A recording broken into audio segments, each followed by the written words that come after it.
The following podcast is a presentation of This Is Infamous. Listener discretion is advised.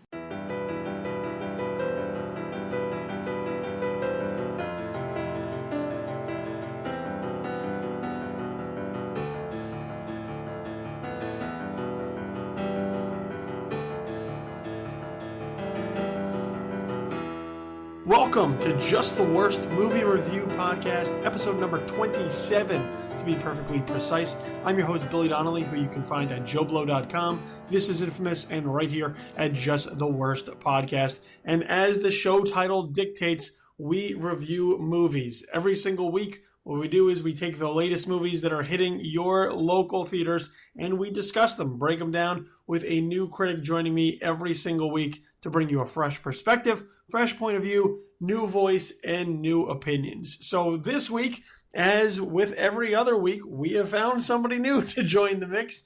You can find his work at the Film Stage, where he is the editor-in-chief. He also is part of a podcast called The Film Stage Show, and you can follow him on Twitter at JP Raup. Jordan Raup joins us for this particular episode. So Jordan, thank you very much, man, for taking the time out. Yes, it's a pleasure. Thank you for the invite. I'm glad to be here. Yeah, and we have three films that we're going to discuss this week. It's actually a fairly loaded show, I guess. From week to week, the number of films we have to discuss varies. This week, we're going to take a look at three smaller films, three films that are in various stages of release, whether they are in limited release and being rolled out, or limited release as well as with a day-and-date VOD. So the three films that we're going to discuss this particular week, which we'll get into in a few moments. Number one is the film Green Room, also John Carney's musical Sing Street, and the latest release from Drafthouse Films, The Invitation, which you can currently find on VOD. So those are the three films that we're going to get into. Three very different and yet extremely interesting films for us to discuss. So before we get started into that, as we sort of lay out in the very beginning of every show that we do, we are Just the Worst Movie Review Podcast. That does not mean we are the worst at anything. We're self-deprecating.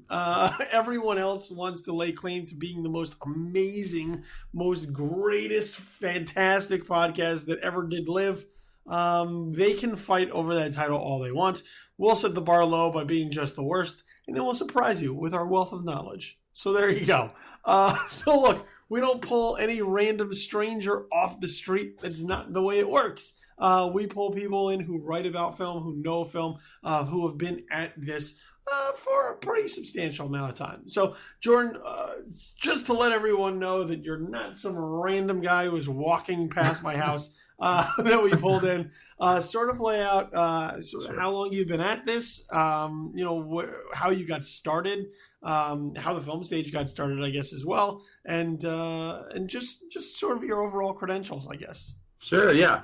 Yeah, so the Film Stage started with me and a friend back in 2008. I'm from kind of upstate New York. I live in New York City now, but I went to college at University of Buffalo and in the film program there, the media study program. So I was already kind of talking about movies and thinking about film for a long time, back in high school. And then as I went to college, I kind of knew that's what I wanted to go to college for. And so I started it with a friend, actually listening to, I think it was like the Slash Filmcast. And I was like, we can do this. Let's just start our own. And so my friend and I, we started our own website, and it actually helped. The Toronto International Film Festival is only about an hour and a half away from Buffalo.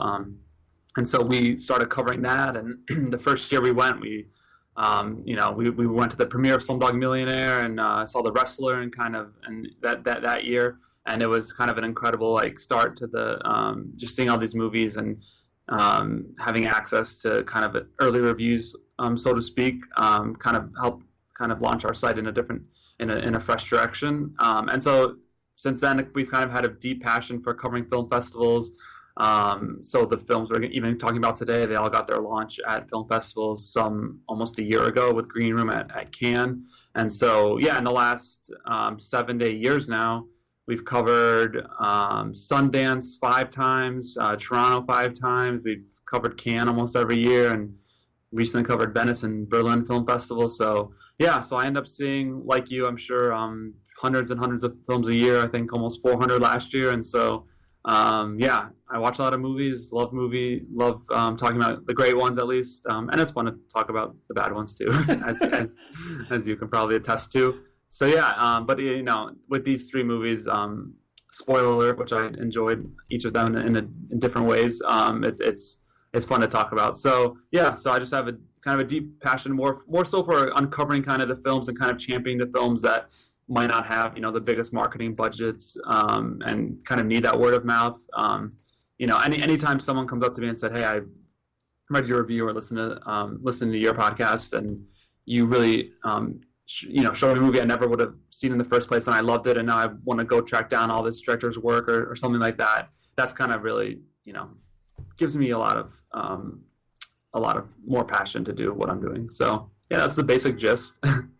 Well, yeah, we do have 3 3 much smaller films, as I mentioned a little bit earlier in the show, that really are the types of films that generate followings through word of mouth.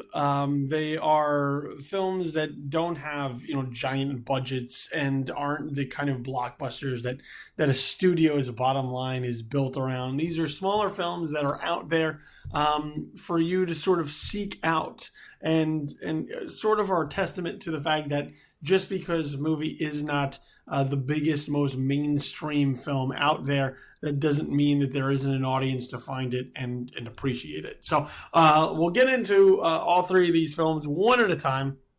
And before we get started, because I think there are at least 2 of these films requires more in-depth discussion and analysis as far as what plays out with the film. This is sort of the blanket spoiler warning right now. I think with Green Room as well as The Invitation, while we will not be giving away the end, there are certain things that we'll have to sort of get into in order to really get our hands dirty with how we cover the films. So this is sort of your blanket spoiler warning. We will be discussing what happens in the film. So if you haven't seen the films yet, this might be the time to just hit pause and go ahead out and watch them and come back and revisit the discussion, because I think they're films that you're going to want to experience. So yeah, maybe just table this discussion for the time being. Go out and seek out those films, and then you can come back and revisit. Or if you don't care, just plow on through, and then don't get mad when we tell you sort of what goes on. Well, yeah, we should say The Invitation is the only one on VOD, so you could watch that immediately. And then Green Room actually opens wide. I think it's April 29th. So, yes. And then Sing Street, Weinstein Company hasn't really said. They're kind of slowly releasing it, but I assume by maybe early May it'll be wider. I know they're in limited right now, and then I believe sometime in May I think it gets a UK release for Sing Street, but we'll get into that as we sort of go through each individual film. So cool. Let's start with Green Room, which is the next film by writer-director Jeremy Saulnier.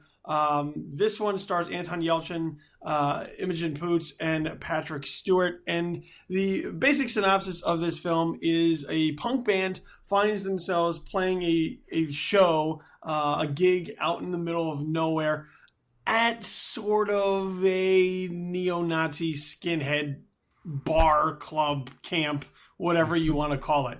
After witnessing something they really shouldn't have seen, they are trapped here in this location and essentially are in a fight for their lives in order to not only survive, but try to escape somewhat unscathed from the neo-Nazis, who are more than happy to try and eliminate all witnesses. So I mean, that's about as basic as you could possibly get with Green Room. Jeremy Saulnier also, his first film was Blue Ruin. Actually, second film. Second film was Blue Ruin. Movie called Murder Party was the first film.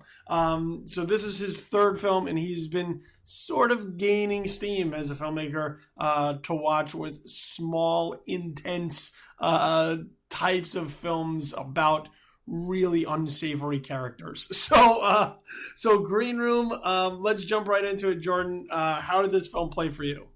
Yeah, no, I really, really enjoyed it. I think this director, Jeremy Saulnier, is so good at kind of selling the world he's created. And because you need that first, before they get to the club, there's probably 10 or 15 minutes about, we just get to kind of meet the band and kind of learn how they're kind of just on the ropes in terms of having no money. And, there's the whole reason they go to this place is just to get a few $100s and continue doing what they love, which is just playing, this crazy punk. I think it's even a step above punk. It's not like, this isn't like, the Ramones type punk. I don't think it's like, it's more metal mixed with punk. And I think he just sells this environment so well. And I think, especially with, you could see it in Blue Ruin for sure, but here he ups it a level where every kind of shot and moment and just line kind of advances the tension, and just he wrings out the tension so well with every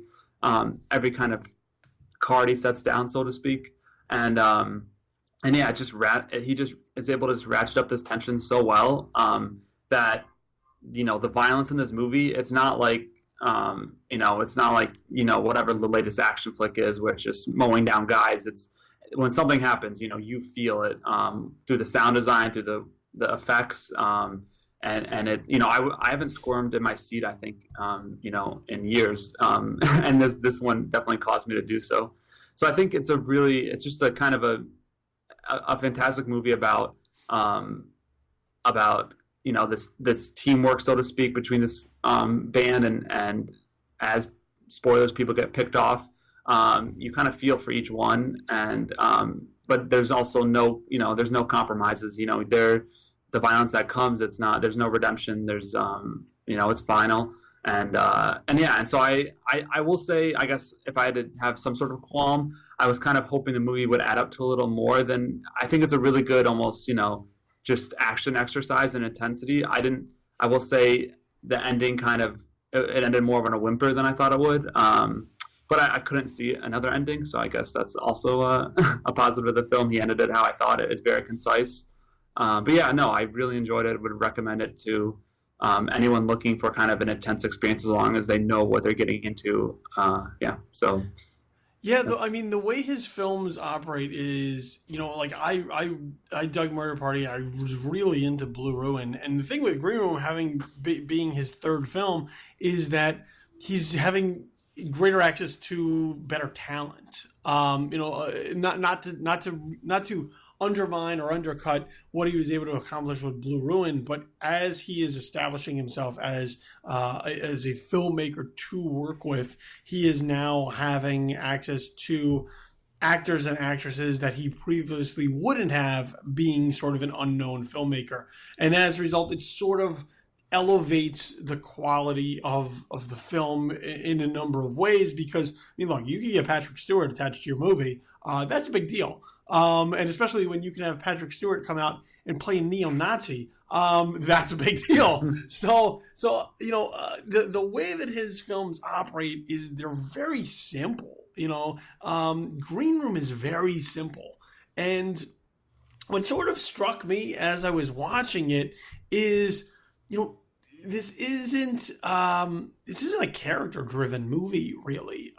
Which is something that we always sort of look for in films in a number of ways. Like, how do the characters develop? How are the characters built? Green Room doesn't really have too many characters to really sort of sink your teeth into. There are good guys and there are bad guys. There are people you want to see survive, and there are neo-Nazis. And as a result, the characters are sort of broadly drawn, and even in the beginning, or even to now, to this day, without really having the notes in front of me, I couldn't tell you the name of the members of the band. Like I couldn't pick out who the drummer is, who's the bassist, who's the lead singer. I know by their faces and how they sort of set up the band. But if you were like, hey, what's the bassist name? I would be like, fuck if I know.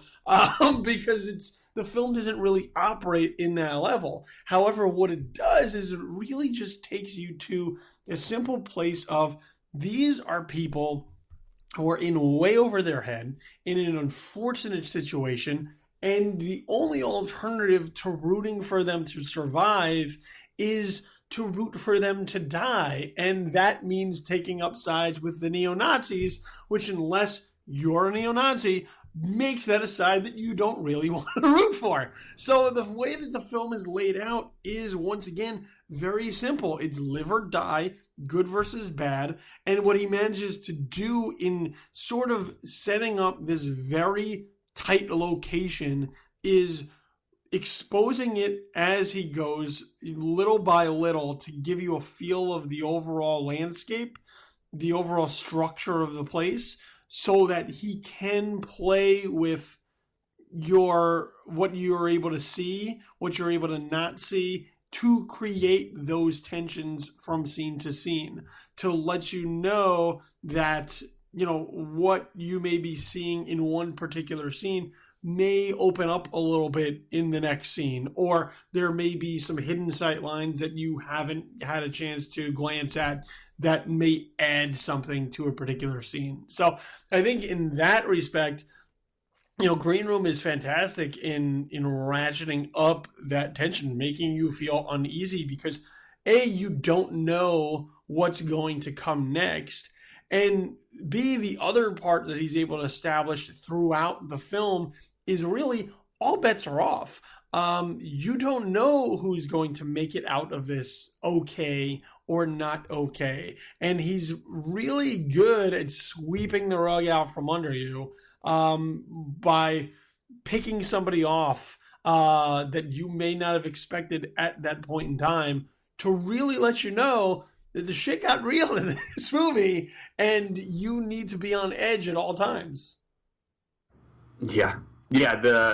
I love how a lot of the tension of this movie is based around like a door and what's on either side of the door, and are you going to open it, and that, and it's actually kind of, the more I look back, I saw this movie I think about a month ago, and the more I think about it is like the perspectives he chooses to show is pretty amazing, because he could show a lot more of what's going on with Patrick Stewart and give a lot more information about his character and this organization, but he gives it just enough, but he also doesn't go way overboard on and only show you what's going on inside the room. And it's just it takes a lot of skill to be able to kind of guide the audience along in that way, where he's just eking out the exact information you need for a specific scene, and keeping that tension up. And so many films we see, they kind of blow their load, so to speak, in the opening moments, and then there's no tension left. You're just kind of watching mindless action.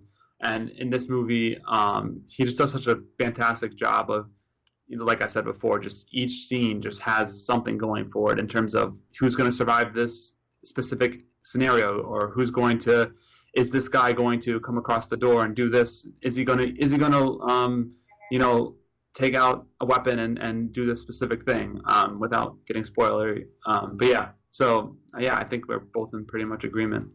Yeah, I mean, it's just once again, it hits sort of on all cylinders from beginning to end. It doesn't really ever let up. Like you mentioned, you have sort of 10 to 15 minutes of sort of establishing the band, why they are where they are, why they're going to where they're going, which is like they got set up with the shittiest of gigs to play, and this is sort of a make good to get them some money, so that siphoning gas to get to complete their trip doesn't have to be the first resort.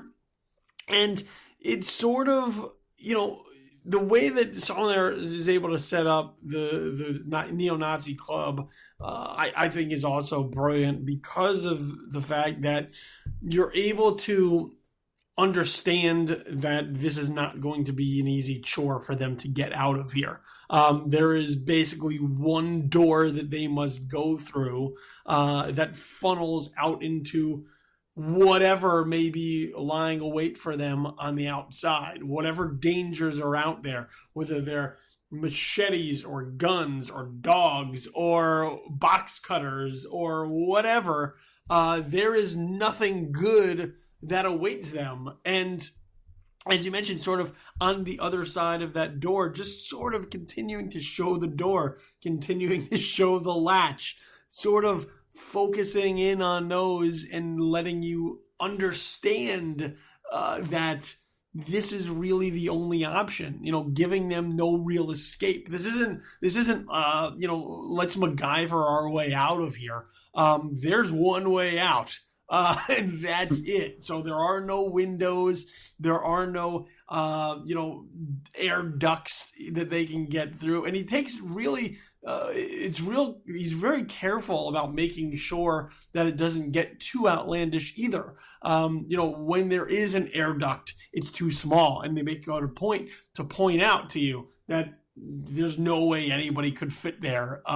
Makes it a point to show that there are no windows, that when they try to break through the wall, it's just brick on the other side. So that as you're sitting there, you're able to understand, like, they're in some seriously deep shit in this room, as opposed to, another film that may give you more options, that when they're not taken, it sort of takes you out of the moment, because you're like, well, why are they so stupid? Why don't they just do that? Or why don't they just do this? Here, there is no real, why don't they just do this? They are doing whatever they can, and none of the options are very good.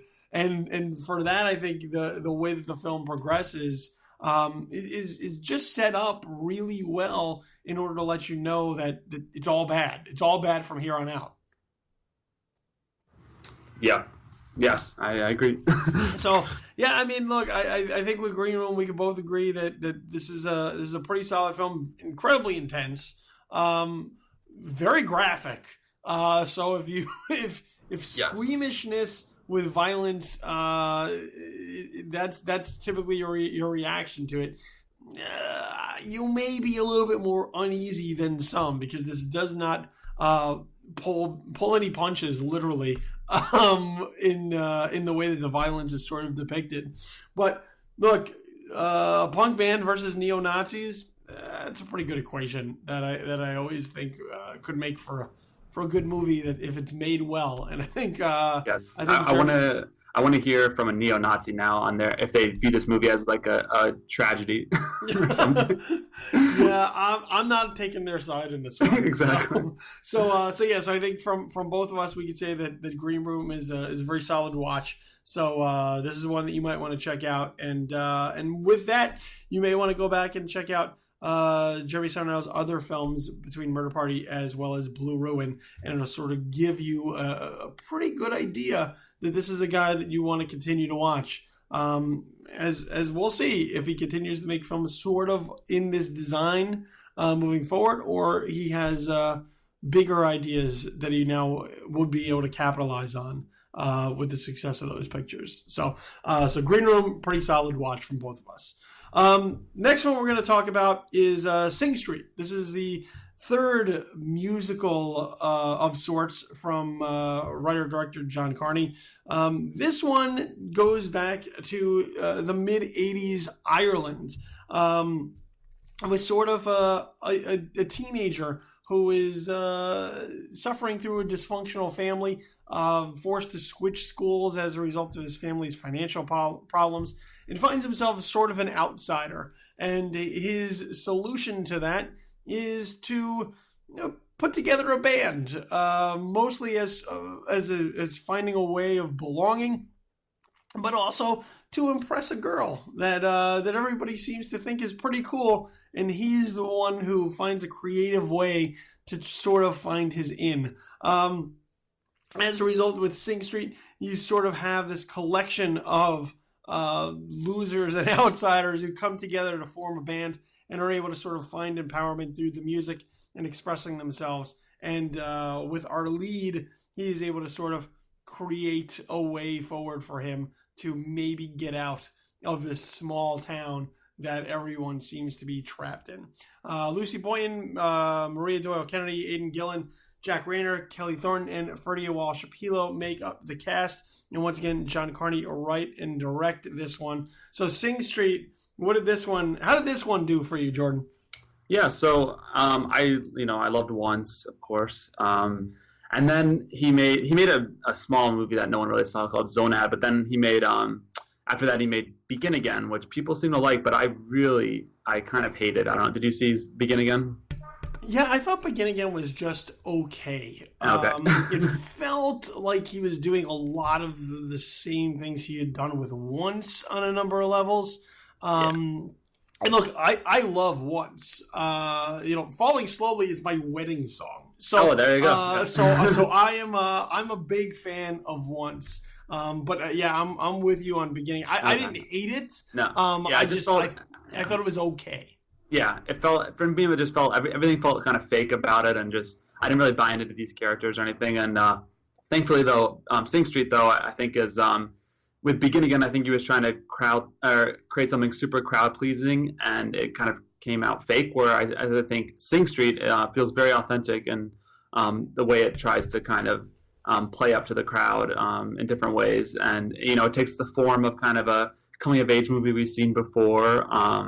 With kind of this outsider loner kid who must, band together with a group of friends that are also kind of loners and try to win the girl's heart and things like that, and kind of triumph at the end. And but I think John Carney he really sells it with the music for one, which includes a lot of original tracks as well as classic songs from the 80s.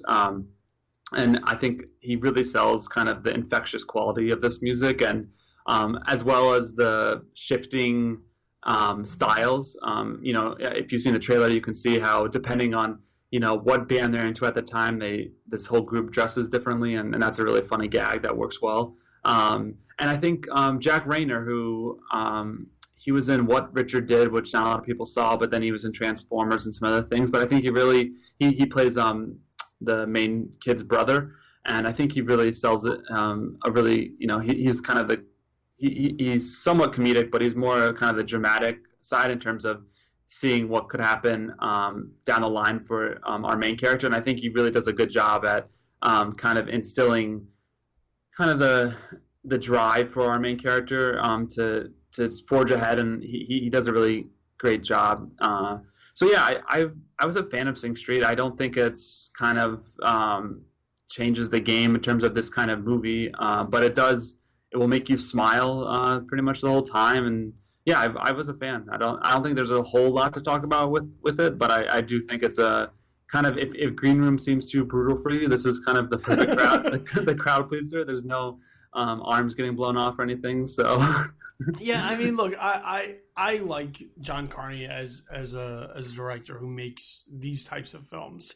While I may not be as big a fan of Begin Again as with Once, I also haven't seen it since probably my initial viewing, and I'd be curious to see if I sat down again with it, how sort of the music would maybe carry the film a second time, because the music is so important in all of his films and really is sort of the storyteller. They're very much in a number of ways the narrator of the films that he makes, because whether it's the lyrics or the music itself, the tone, the feel, the vibe of it, that will really inform you and let you know sort of what the characters are going through.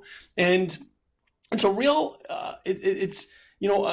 there's a number of times that music is sort of forgotten in films as far as what music can do as far as conveying emotion and feeling. Sometimes people just want a cool sounding track to put over a particular moment, and other times people use what a song may have to say in order to get across what it is that they want you to feel. And I think that Carney is exceptional at doing that in Once as well as here in Sing Street, because one of the main points of the film is sort of the power of music. What music can do to you, whether it's happy or sad, or happy sad, as they like to present with the inclusion of The Cure, but or angry, or festive, and what he's able to do here with Connor, played by Freddie walsh-peelo, is use different types of music in order to show how he feels, both with his family situation, with this girl, with his place in life, with his new school, and allowing the music to be an expression of what he's feeling inside, which is, as a teenager, he's basically a kid that no one cares what he has to say. No one really pays attention to him. Nobody listens to him. He's got parents that are going through a divorce. He's got a headmaster at his school that is just about discipline and the rules, and doesn't care that, his family can't afford to buy black shoes to fulfill the school's black shoe policy. He's got a girl that he's infatuated with, who just sees him as sort of a kid for quite some time. And the only people that really understand him or get to know him are the band members, the people that he's writing music with, who, find it cool to be in a band. But, even the drummer and the bass player, who are like, hey, we play drums and bass, we could be in this band, they sort of get it. So I think, that's one of the things that I think Carney does well, is use music to tell the story along with the story, sort of as almost just an addendum to the stories that he's telling. And here with Sing Street, I think he once again does a fantastic job of using music as a tool to just get you into the head of what the characters are thinking, what they're feeling, without it really feeling like exposition. It's not them standing around being like, I feel pretty sad right now. It's them doing things and letting the music bring that out, and sort of taking you on this emotional journey with the characters from beginning to end. Yeah, definitely. And there's I don't know, I guess it's not really a spoiler, but I will just say there's kind of a dream sequence, so to speak, that I think he really nails. Kind of, we see through our character's point of view what is kind of perfect evening would be performing, and it's kind of a great it's a great aspect to the movie, I think. Did you like that scene? Yeah, there's this, because it builds, there's because they're in the 80s, like the mid 80s, they're right in the height of sort of MTV. So, they're showing, because they're over in the UK, they're showing Top of the Pops, but, with that was sort of the height of MTV and music videos. So right away, they understand, watching Duran Duran's Rio, that a music video is a big deal to sort of getting a band out there. So their idea is, well, we're going to shoot music videos, and they're going to do it on like this real low-tech video camera, and they're going to do it without any real understanding of how to shoot a music video. The first music video they shoot is like, everybody's in different costumes. You got one kid's dressed like a cowboy because it's the only costume he could find. So there's this increase in sort of capability and understanding the further they go into building their music video collection. But then when they do get to this one sequence, which is like the most idealistic and carefully crafted and laid out music video sequence inside like a high school prom setting. It's a really fun sequence, and it's like probably the biggest thing that Carney puts into the film. But once again, it feeds into like, this is the progression of the band, where they start out in such shitty, meager ways that they now are able to visualize and conceptualize this idea of having this grand music video that like would cost thousands of dollars that clearly they don't have. But just seeing the way he dreams it up, like how he sees what it would be in perfect fashion. No, it's a great sequence. Yeah, definitely. And yeah, I think he does a really. I guess I actually reviewed this. I saw it back at Sundance, actually at the premiere, which was fun. But I kind of was hoping a little bit more kind of character development for the band members. They seem kind of, like Green Room. I couldn't really name any of them, any of their names, and I think he gives them a little bit of a short shrift in terms of. I think if we could buy into what kind of their thoughts and their feelings a little bit more, I think the end would even be more kind of euphoric in terms of the crowd pleasing he's trying to, the crowd pleasing nature of the film. I think it would even be up at a level if we kind of knew a little bit more about their situation and where they came from too. But I guess they're all kind of similar in terms of not growing up in the best part of Dublin, but. Well, I mean, I didn't take too much issue with that. I think he sort of does generalize them. He's just got sort of the drummer and the bassist and the black kid. Like that's that's also like a funny bit is where like we need a black guy in the band, and they're like, why? And you're like, because like he's got to be able to play something because he's black, and you're like, yeah, that's probably mid '80s Dublin. Teens like at work, like thinking about it. They give a little bit of development to Eamon, who's the kid who sort of helps write the songs. He's the kid who could play everything. He's sort of a little bit more invested in what happens to Connor as we go. But I didn't take too much issue with the fact that I didn't know the band as much as with Green Room, because with Green Room, the band is really at the center of the film. Here, it's really, the band is sort of just on the outsides. It's really Connor's story. There's really three stories being told here, which is, Connor's sort of coming of age story, as well as the story of his love interest of Rafina and what she sort of is going through as the object of his affection on the other side, and how and sort of how she changes throughout the film. And then there's also his older brother Brendan, who you mentioned with Drac Rayner, who I think is fantastic in this movie as sort of this underachieving stoner who is also the voice of wisdom. Like for a guy who just sort of sits at home and smokes weed all day, he knows an awful lot. He's sort of just that, that convenient wise man that's a part of the film, and sort of seeing... He's like a stoner Gandalf. Yeah.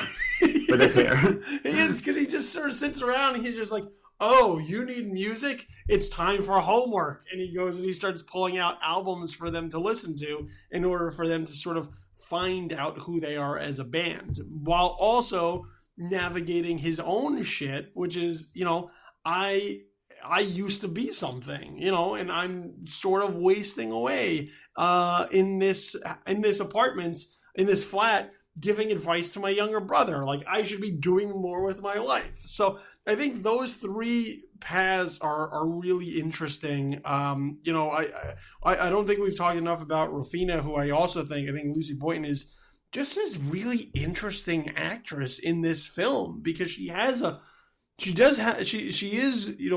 really sort of the only female in the film outside of Connor's like sister and his mom, and she's able to sort of stand out, because not only is just being the sole female, but the way that she's presented and the way that Connor sees her too, as sort of just she's just this amazing human being, and she has this, she has a look and she has an attitude and she has a way that she carries herself that you can see why someone would be attracted to her. You can see why someone would be enamored with her, and sort of dealing with her own personal issues, I think, as the film goes through, sort of daddy issues, or, what she looks for in a man, or, she's only 16, but she thinks she's an adult.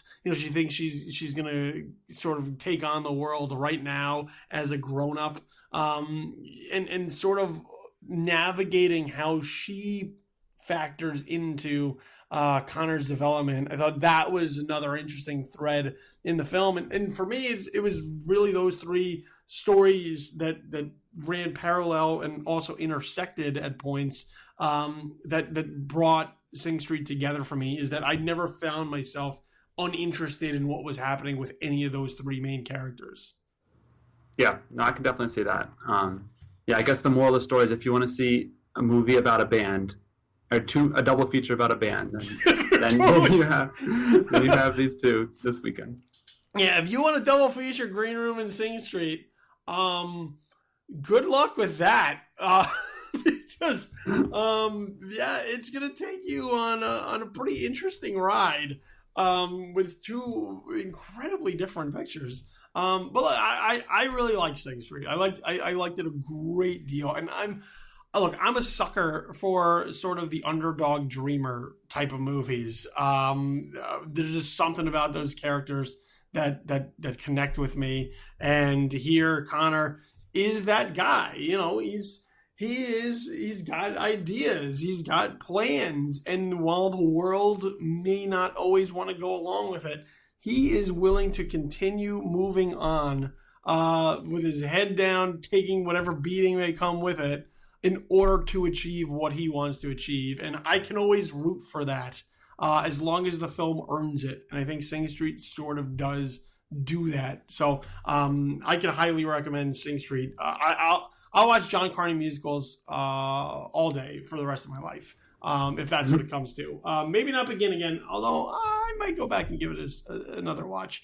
But between Once and Sing Street, for me, I'll watch John Carney musicals all day. Just all day. Just keep putting them on. Keep making them, dude. Keep making them. If they're like this, I'm down, yeah.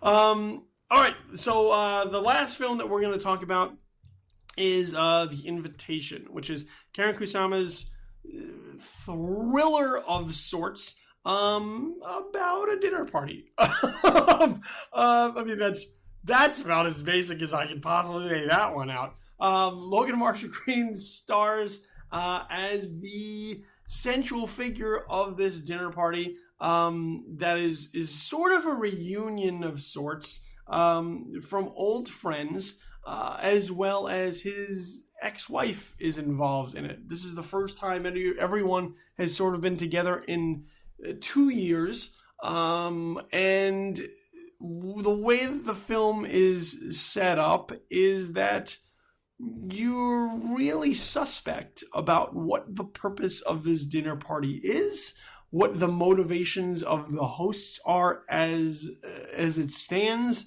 and trying to figure out whether or not Logan Marshall Green as Will has sort of his finger on the pulse of these ill intentions, or if he is losing it, having suffered traumatic experiences in his own past. That's The Invitation. That right there Indeed. Is about as generic as I could possibly lay out without getting too spoilery right out of the gate. But we'll get into some of that as we go. So The Invitation, once again, currently in a day and date release, so you may be able to find it in select theaters nearby you. Otherwise, you can find it on VOD. So any of your digital HD means, whether it's Amazon or iTunes or whatnot, you can find The Invitation and watch it right now, if so be it. So let's get right into the film, Jordan. The Invitation. What did you think of this one? Sure, yeah. I think after I first saw it, I was kind of a little mixed on it, but I think it's really stuck with me, especially because of that kind of that third act, and especially the ending, which I won't spoil yet. But it kind of reminded me. Did you see Coherence a few years back? The sci-fi. It was like a small sci-fi movie, and it kind of reminded me. It's kind of the same thing. People in LA getting together, strange things occur. That ups the sci-fi element a lot more. But it kind of reminded me of a similar way. And this movie kind of seemed to tread the same territory in a less effective way initially. But at the end, I was mostly positive on it. I think that it does a really good job of injecting these strange moments. John Carroll Lynch is, I think, awesome as this kind of I don't even know how to describe him really, but he's a mysterious friend. Yes, yeah. That's a nice way to put it. And I think as soon as it's early on, but when he comes in and gives a little bit of his backstory, you're very intrigued and wondering. You kind of watch him out of the corner of your eye for the rest of the film, and I think she does a really good job of the character dynamics between this. Obviously our main two characters have a deep past, and that's brought up through flashbacks a little bit, and that's the most fleshed out part. But with these other characters, I think as more join and more get their spotlight, I think she does a really good job of putting you at this table with them, or at this house with them, and yeah, I was a fan. I sorry if there's sirens in the background. I'm in New York City, so anyways, and so this cult element I think is the most interesting, and how you can, in some movies it's kind of hard to believe some people may join this cult. I mean, we've seen so many cult movies recently, and I think this one does a good job of letting us know why these people might want to join this cult, and I don't know if that's a spoiler, but I think it's safe to say that not as all as what it seems. So yeah, I don't know. I was a little more mixed on it. I don't think it's a flat out great movie, but I think it will keep you. The ending will stick with you for sure, and I don't know how much more we want to go into with spoilers, but I mean, it's an interesting movie, which I say is not code word for I didn't like it. What I think works well with The Invitation is that it is intriguing as you continue to dive deeper into it. You sort of learn the history of Will and Eden, so Logan Marshall Green and Tammy Blanchard, as sort of this formerly married couple who suffered a traumatic experience. They lost a son who died, early on in his life, and in what happens with a number of couples who suffer something like that, they're never really able to recover from that. The blame game happens. People have their own sort of survivor's guilt, blame themselves, have difficulty figuring out how to cope with such a loss, and the marriage sort of crumbles as a result. And it's trying to figure out how to move on with your life while not forgetting your lost family member, but also being able to continue living. And there are a number of different ways in order to do that. And these are two people who find drastically different ways to do that. Will is still sort of holding on to a lot of the sadness and the anger that come from that, which is, I don't think they really discuss how long it is. It's probably a little over the 2 years since everybody was last seeing each other, which would make sort of sense. So, it's hard to move on from losing your kid, your only kid, in 2 years.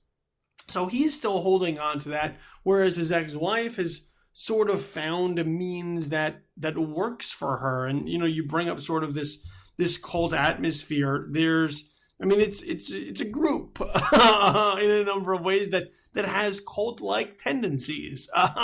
They view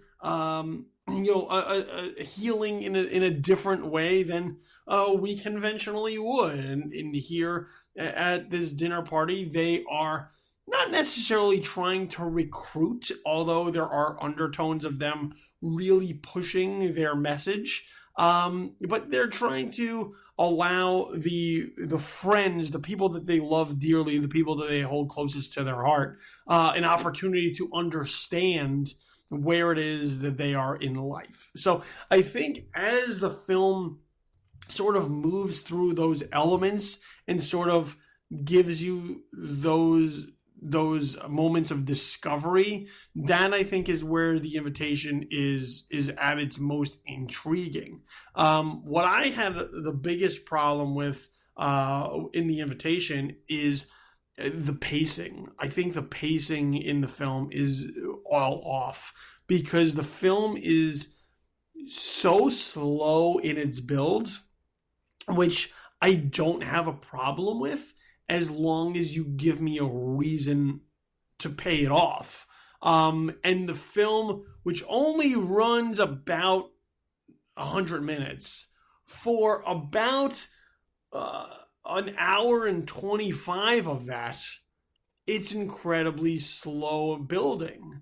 And you continue to sit there wondering what this is all amounting to, where this is going. Well, is there another shoe to drop here?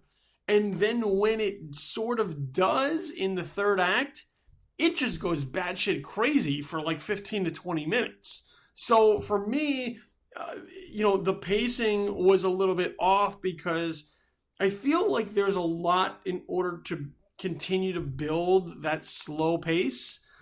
Some of it feels repetitive at times. I think there are chunks that if you sort of remove them, wouldn't really lessen any of the character moments or the story that is being told. But I think it would get to ultimately where it wants to get to a little bit faster, that it wouldn't feel so out of place. Because with the third act, which is really like the last 15 to 20 minutes, it almost feels like an entirely different movie than everything that we had seen before. And I think it's just the way that the film is paced that I sort of had a bit of a problem with, is that I would have liked it to move with a little bit more urgency to get to where it wants to get to. Yeah, I think they early on, I think we kind of can sense something strange from almost the get-go, that it extends that same level, kind of that same decibel meter, you could say, for about 45 minutes or so, that nothing else crazier happens, so to speak, until something really crazy happens towards the when the knives kind of come out. So that I think you're right. I think it's not so much like a gradual buildup as kind of the same buildup for almost 2/3, and then it kind of goes off the rails, where I think it could have been more carefully designed as not a slower build, but a more even build, if that makes sense. Yeah, I mean, like, that things feel off, like pretty early, even just in the approach to the house. As they're going to the house, they hit a coyote, and they have to go and sort of put the coyote out of its misery. And it's a scene that sort of thematically works with the rest of the film when you look at the grand picture of what it's telling you. But then after the coyote is dead and they just approach to the house, there's this real ominous music that sort of sets in. And I sat and I watched this film with my wife, and she turned to me and she's like, "Is this a horror film?" Because it's pretty overt with where it's sort of going. So I don't know that you necessarily had to, there's a lot of sort of doubt and questioning, how Will sees this dinner party, that I think continues to sort of, it gives you something and then it takes it away, and gives you something and takes it away. And I think there's a lot of give and take that feels repetitive. Like, after a while, I get it. Like, I look at him and I go, well, does he know what's going on, or is he crazy? Like, maybe he's just fucking losing it here. That I think could have been sort of trimmed down a little bit to make it more effective, as opposed to sort of by the third or fourth time it happens, you're like, okay, but where are we really going with this? So, I mean, look, I would absolutely recommend watching The Invitation. I think there are some really interesting just group character moments. There's the I Want game that I think is a real interesting way to sort of let these characters sort of really be truthful and speak, even if it's in sort of a bizarre quarters with these close friends. And there are some really cool sequences in it as far as just the way that the messaging is laid out with this sort of cult-like group. But I do think the pacing is a bit of a problem that continue to sort of stick with me. So I think The Invitation is good. I think it's definitely something to watch and check out. But I think the hype train maybe going a little crazy leaving the station on this one. I don't know that it's like, oh, it's amazing. It's good. It's a good film that can be built upon for later films. But this one is it's fine. And I would again circle back, if you do like this movie or hoping that it kind of dug its claws a little bit deeper into crazier aspects, I would definitely seek out Coherence, which is even lower budget, but a really strong, more sci-fi-ish vibe with the same, dinner party in LA things. After those two movies, you will never want to go to LA and have a dinner party. So look, to recap, three very different films, and I think three films that we would all recommend to one degree or another. Both of us are pretty high on Green Room, so absolutely check out Jeremy Saulnier's latest film about a punk band versus neo-Nazis. That's basically the equation that sets up the film. Green Room is definitely one to check out. Sing Street, we're both pretty big on as well. I think I like it a little bit more. I may love Sing Street. I may want to smooch on Sing Street. I think it has like 98% or something. Yeah, so on Rotten Tomatoes, I think. I'm positive too. Yeah, so Sing Street is it's a feel good musical film, and I think another really solid one from John Carney. So if you dug once or begin again, I think Sing Street is right up your alley. And The Invitation, while problematic in areas, I think is an intriguing watch for you to go check out. You may find it, once again, better than either of us found it. This one may just really connect with you. I definitely think there's some interesting elements. There's some really solid performances in it. And it is an interesting premise, the way that the film is set up. But for me, the pacing issues were a bit of a problem. And for Jordan, it didn't fully connect with you. Yeah. I would just say I wish it had a more even-handed build-up for me, but it is worth it for that ending, which you will think about for a while. Yeah. It once you finally get to where it wants to get to, it's really that's where I think it gets really good. But you gotta wade through some pacing problems, I think, before you get there. Yeah. So those are the three films that we discussed this week. So three films that I think in one degree or another are worth you checking out. So absolutely, as they move through their releases, both Sing Street and Green Room right now in limited release. I think Green Room opens wide, so you should be able to find it everywhere as of a week from today. As of April 29th, yes. Yeah. And as for Sing Street, just keep an eye out that. Check your local listings. The Invitation currently available on VOD and digital HD, so you can grab that or rent that, I guess, as soon as you finish this podcast. So you might want to go ahead and grab that one while you can. Jordan, before I let you go, let everybody know where it is that they can find you out there on the interwebs. Sure, yeah, at thefilmstage.com. And then The Film Stage Show, which you can just search on iTunes. We're on there. And then and on Twitter at JP Raup, R-A-U-P, on Twitter. So, yeah, and I'm talking about movies every day. So follow me. Follow me there. So make sure you check out all of Jordan's work. and follow everything that he's doing out there, especially on Twitter, because like it just comes out of our face and makes its way onto the Twitter, and that's how we get to know us in a more personal manner too. So make sure you follow Jordan through all those. Once again, thefilmstage.com, the Film Stage Show, and at JP Raup on Twitter. Make sure you follow us on social media as well, at JTW Podcast. That's the official Twitter handle of Just the Worst Podcast. So every time a new episode or show goes up there, that's where you'll be able to be notified of it immediately. So make sure you follow at JTW Podcast.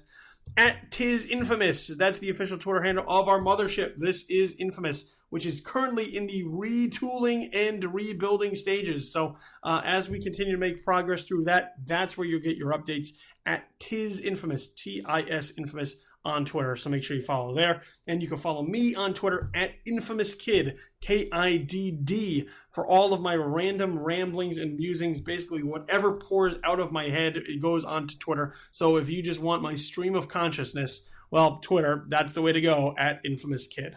Follow our Facebook pages as well, facebook.com/justtheworstpodcast, facebook.com/tisinfamous, and facebook.com/bullythekid. Fight through those awful Facebook notifications, actually not notifications, algorithms, in order to get the notifications, as we put up lots of things, content and notifications that go through our various Facebook pages as well. So make sure you follow and like all three of those pages in order to get all of that coming to you.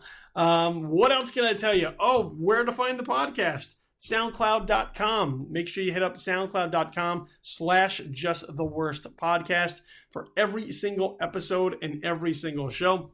Or if you have a mobile device, and I know you do because it's 2016, take your phone, take your tablet, and download the SoundCloud app. This way, once you're subscribed to us on your phone through the app, every single show, every single episode will be in the palm of your hands that you can listen to on the go wherever it is that you are. So you want to listen to me and Jordan talk about Green Room while you're laying in bed? Boom, app. You want to do it while you're on the road? Boom, app. So the SoundCloud app, or once again, SoundCloud.com/JustTheWorstPodcast. You can find me every day at JoeBlow.com, as well as on This Is Infamous, and right here at Just the Worst Podcast. I want to thank my friend Jordan Raup for joining me here on this particular show. It has been a pleasure, sir. Yeah, it was fantastic. I had a lot of fun. Thank you. I'm glad that you did. I did as well, because I always do. It's my show. I should. If I don't, then it's time for me to hang it up.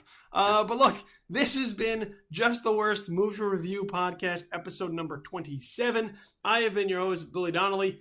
Make sure you go out there and find a good movie to watch, because if you look hard enough, you can find anything. I'll be back next week talking about more movies with a new critic joining me on the show. So for now, for Jordan, I'm Billy. Have yourself a good weekend. Find something to watch. Have a pleasant immediate future. We're out for now. Peace.